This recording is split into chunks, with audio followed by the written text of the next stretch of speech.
നമ്മുടെ സേഫ് സോണുകളിൽ നിന്ന് പുറത്തു വരാൻ നമ്മൾ തയ്യാറാകണം. പലപ്പോഴും നമ്മുടെ സേഫ് സോൺ നമുക്ക് അപകടമാണ്.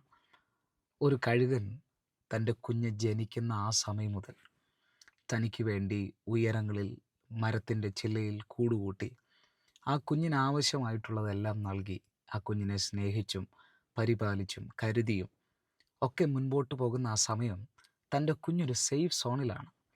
പക്ഷെ ചില ദിവസങ്ങൾ കഴിയുമ്പോൾ, ചില നാളുകൾ കഴിയുമ്പോൾ ഇതേ കഴുകൻ തൻ്റെ കുഞ്ഞിനെ ഉയരങ്ങളിൽ നിന്ന് താഴേക്ക് മാറ്റാൻ തുടങ്ങും. ആ സമയം, ആ മൊമെൻറ്റിൽ ഒരു പക്ഷേ തൻ്റെ കുഞ്ഞിന് തോന്നാം, ഇപ്പോൾ തൻ്റെ സേഫ് സോണിൽ നിന്ന് താൻ പുറത്തു വന്നിട്ടുണ്ട്. പക്ഷേ ഇത് തനിക്ക് അപകടമാണ്, ഇത് താൻ അവസാനിക്കാൻ പോകുന്നതിൻ്റെ അടയാളമാണ് എന്നൊക്കെ ഒരു പക്ഷെ തോന്നാം. എങ്കിലും തന്നെ ഉയരത്തിൽ നിന്ന്, അല്ലെങ്കിൽ തന്നെ സേഫ് സോണിൽ നിന്ന് പുറത്തു കൊണ്ടുവന്ന, തന്നെ ജനിപ്പിച്ച തൻ്റെ കഴുകനറിയാം, ഈ സേഫ് സോണിൽ നിന്ന് പുറത്തു വന്നത് അവൻ അവസാനിക്കാനോ, അവൻ നശിച്ചു പോകാനോ, അവൻ ഇല്ലാതെയാകാനോ ഒന്നുമല്ല. ഈ സേഫ് സോണിൽ നിന്ന് അവൻ പുറത്തു വന്നാൽ മാത്രമേ അവൻ ഉയരങ്ങളിലേക്ക് പറക്കാൻ ശേഷിയുള്ളവനായി മാറത്തുള്ളൂ. ഈ സേഫ് സോണിൽ നിന്ന് അവൻ പുറത്തു വന്നാൽ മാത്രമേ അവൻ ഈ ആകാശവിധാനത്തെ ഭരിക്കാൻ കഴിയത്തുള്ളൂ. സേഫ് സോണിൽ ഇരിക്കുന്ന ദിവസം മുഴുവൻ അവൻ അവൻ്റെ റിയാലിറ്റിയിലേക്ക് വരാൻ കഴിയത്തില്ല. ഒന്നുകൂടെ പറഞ്ഞാൽ, ഒരിക്കലും സേഫ് സോണിൽ ഇരിക്കുന്ന വ്യക്തിക്ക് തൻ്റെ ഡെസ്റ്റിനി ഒരിക്കലും ഓപ്പൺ ആകത്തില്ല. നിങ്ങൾ നിങ്ങളുടെ ഡെസ്റ്റിനിയിലേക്ക് എത്താൻ ആഗ്രഹിക്കുന്നവരാണോ? എങ്കിൽ നിങ്ങൾ നിങ്ങളുടെ സേഫ് സോണുകളിൽ നിന്ന് നിങ്ങൾ പുറത്തു വരണം.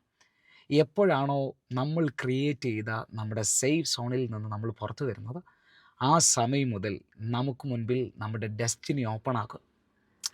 ദൈവം നമ്മളോട് പറഞ്ഞ പ്രോമിസ്, ദൈവം നമ്മളോട് അറിയിച്ച പ്രോഫറ്റിക് വേർഡ്, ദൈവം നമ്മളോട് അറിയിച്ച പ്രാവചനിക ശബ്ദങ്ങൾ, ഇതെല്ലാം നമ്മളിലേക്ക് തുറക്കണമെങ്കിൽ നമ്മളായി ക്രിയേറ്റ് ചെയ്ത് വെച്ച സേഫ് സോണുകളിൽ നിന്ന് പുറത്തു വരണം.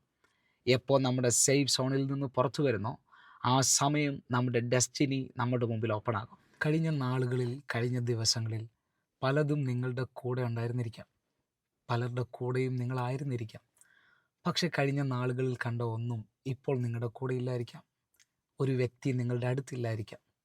എന്ന് കരുതി നിങ്ങൾ അവസാനിച്ചെന്നല്ല, നിങ്ങൾ തീർന്നു പോയെന്നല്ല, നിങ്ങൾ നിങ്ങളുടെ ഡെസ്റ്റിനിയിലേക്ക് മൂവായി തുടങ്ങി എന്നതിൻ്റെ അടയാളമാണ്.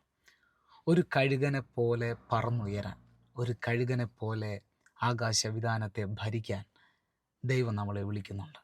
ഈ സമയം ഒരു കഴുകനെ പോലെ ഡെസ്റ്റിനിയിലേക്ക് പറന്നുയരുന്ന സമയമായി മാറട്ടെ. ഞാൻ വീണ്ടും ആവർത്തിക്കുന്നു, നമ്മുടെ സേഫ് സോണുകളിൽ നിന്ന് നമ്മൾ പുറത്തു വരിക, നമ്മുടെ ഡെസ്റ്റിനിയിലേക്ക് പറന്നുയരുക.